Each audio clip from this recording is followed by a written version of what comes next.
करके इनके जीवन को कृतार्थ किया है। तो कथा को कभी साधारण नहीं समझना, मैं ये कहना चाहता हूँ।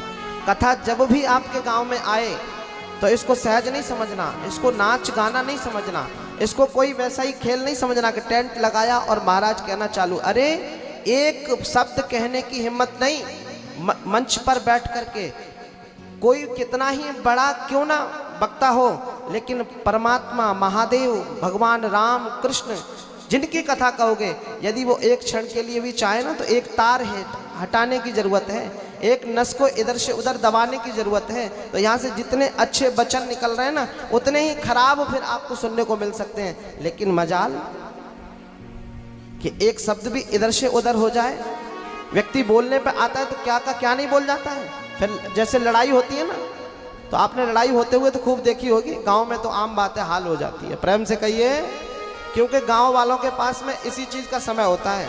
और ऐसा मत सोचना आपकी कह रहा हूँ, हम भी किसी गांव के ही हैं। तो गांव वालों के पास किसी चीज़ का समय हो चाहे नहीं हो, लेकिन सामने वाले को आईना दिखाने का बहुत समय होता है कि भाई तुमने ऐसा कहा, ऐसा क्यों कहा, तुम क्या कर सकते हो और तुम क्या कर लोगे। अरे तुम ज़्यादा से ज़्यादा क्या कर लोगे, तुरंत लड़ जाते हैं 1 मिनट में। और वहाँ पर क्या आप शब्दों को रोक पाते हो? जो मन में आया सो कह दिया और बाद में सोचते यार हमारे चाचा थे, ऐसा नहीं बोलना चाहिए, ताऊ थे, उनसे ऐसा नहीं करना चाहिए, हमारे आदरणीय थे। लेकिन बहुत दिन के लिए फिर आप आपस में बोलचाल भी बंद हो जाती है, क्योंकि ऐसा बोला जो नहीं बोलना चाहिए था, अब ऐसे हो गए कि बोलने के लायक ही नहीं रहे। प्रेम से कहिए। लेकिन व्यासपीठ की मर्यादा है, व्यासपीठ भगवान का साक्षात स्वरूप है।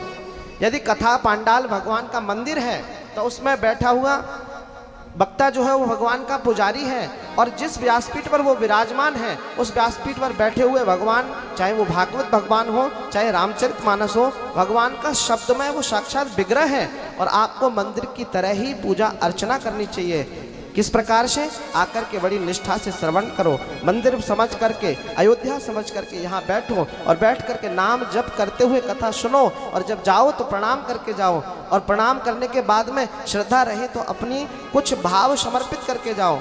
अब मैं यहाँ अगर दक्षिणा की बात कह दूंगा तो आप ये कहोगे महाराज कुछ कमाने की बात कर रहे हैं। नहीं, अरे आप मंदिर जाते हो ना तो वहाँ पर भी अपनी श्रद्धा समर्पित करते हो ना, तो ये भी तो भगवान का मंदिर है। और यदि यहाँ पर आप श्रद्धा समर्पित करोगे तो ये नहीं सोचना कि इसको महाराज लेकर के जाएंगे, नहीं, कभी दान नहीं करना।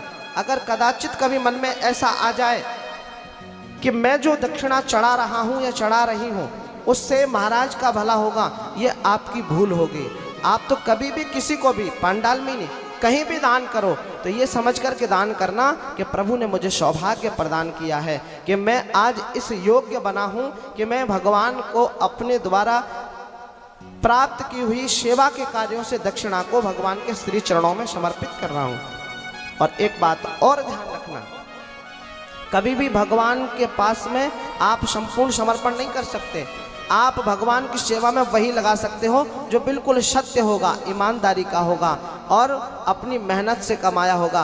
वरना तो आप चाह करके भी यहाँ 1 रुपया भी नहीं चढ़ा सकते, चाह करके भी, क्योंकि ईश्वर उसी को स्वीकार करता है जिसमें सत्य छिपा होता है, जिसमें सत्य लगा होता है, या जो सत्य से ओतप्रोत होता है।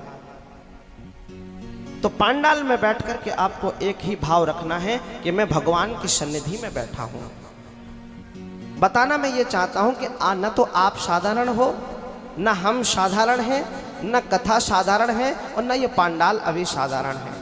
जब तक ये लगा है, जब तक इसमें देवार्चन चल रहा है, जब तक यहाँ पर ठाकुर जी की सेवा हो रही है, जब तक राघवेंद्र सरकार का गुणगान हो रहा है, आप यही समझना, सत्य मानना, ये अयोध्या ही है और रामलला सरकार विराजमान है। बोले रामलला सरकार की जय हो।